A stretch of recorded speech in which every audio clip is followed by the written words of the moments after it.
এই জন্য আমার বাজানদেরকে বলবো, আসেন ওলামা একরামদের সোহবতে আল্লাহ রাব্বুল আলামিন কার দিলকে কখন পরিবর্তন করিয়া দেয় কিছুই কিন্তু বলা যায় না। এই জন্য কোন এক কবি বলছেন, সোহবতে সালেহ তোরা সালেহ কুনাত, সোহবতে তালেহ তেরা তালেহ কুনাত, सोहबत एक ज़बाना औलिया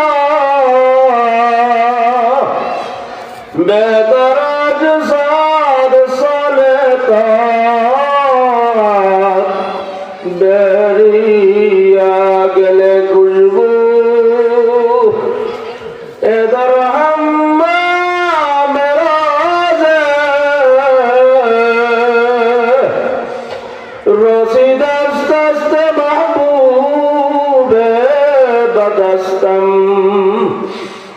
বাজান সোহবতের খুব দাম। মানুষ সোহবতের মাধ্যমে পরিবর্তন ঘটে। ওই শরীয়তপুর গেছিলাম, এক আল্লাহর বান্দা আসিয়া বলতেছে, হুজুর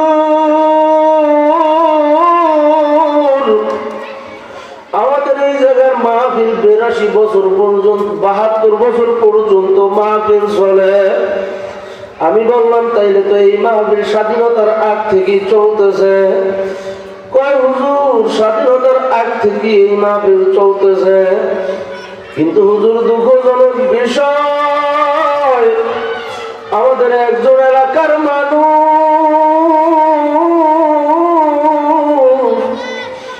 মদ গাঁজার সাথে এমন ভাবে সম্পৃক্ত, হুজুর এলাকার পরিবেশটা আর ভালো নাই। এলাকার ভিতরে ওই লোকটা এমন অন্যায় নাই যা করে না।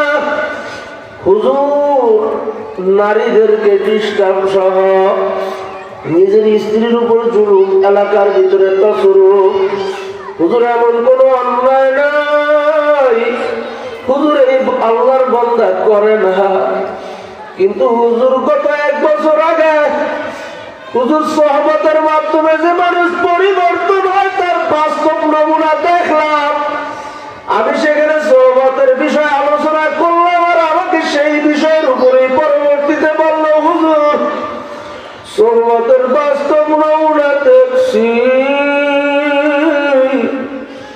আল্লাহর বান্দাকে লোকজন পিকনিকের নাম দিয়া 3 দিনের জামাতে নিয়ে গেছে।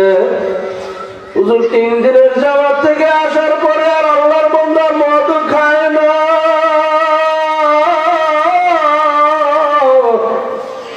হুজুর কেমন যেন একটা পরিবর্তনের ভাব গায়ে লাগিয়ে গেছে।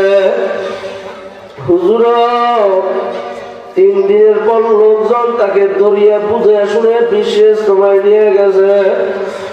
বিশ্ব ইজতেমার থেকে আল্লাহর বান্দাকে বুঝে শুনে এক চিল্লায় নিয়ে গেছে। হুজুর এক চিল্লার থেকে আসার পরে মুখের ভিতরে দাড়ি গজায় উঠছে। বাড়ির ভিতরে এখন আর স্ত্রীকে মারে না, মদের সাথে সম্পৃক্ত না।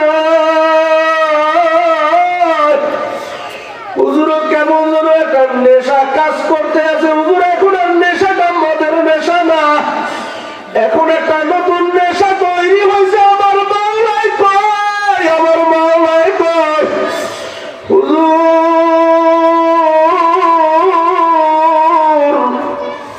যে আল্লাহর বান্দাকে আমরা বুঝে শুনে শুক্রবার জুমার নামাজে আনতে পারতাম না, হুজুর এখন যাইয়া দেখি মসজিদে সবাই আগে হাজির, ফজরের আযানের সময় সাথে সাথে মসজিদে চলে আসে।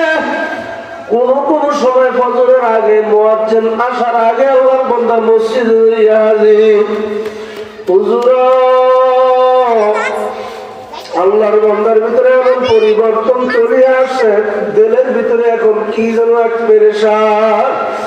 হুজুর মুখটা টাস টাস করিয়া ধরে, আর মুখের ভিতর থেকে কাউকে যদি মুখের কাছে নেওয়া হয়, মুখ থেকে শুধু এইটাই শব্দ, আল্লাহ আল্লাহ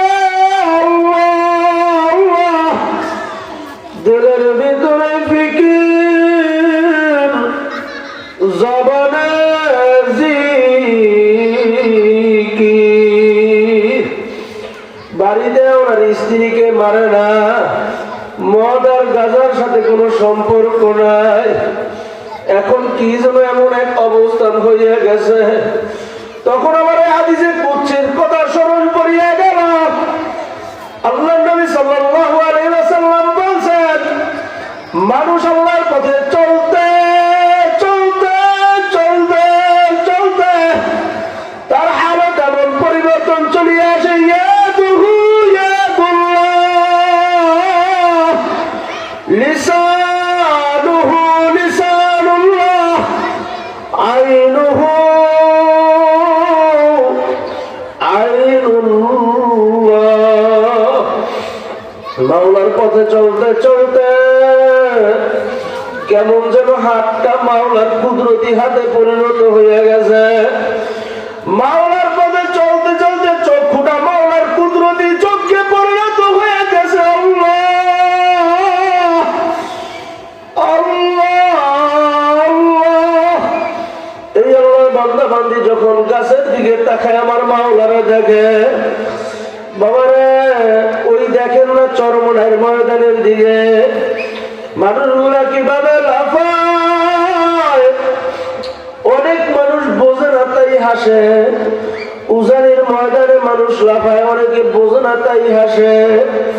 টঙ্গীর ময়দানে মানুষ, সব মানুষ এমন এক পরিস্থিতির মধ্যে থাকে, তাদের দিলের পরিবার অবস্থা এমন হয়ে যায়, মাওলাকে কখন পাবো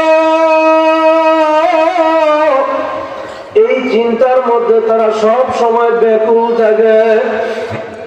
কিন্তু কিছু মানুষ বোঝে না, তাই তাদেরকে নিয়ে হাসাহাসি করে।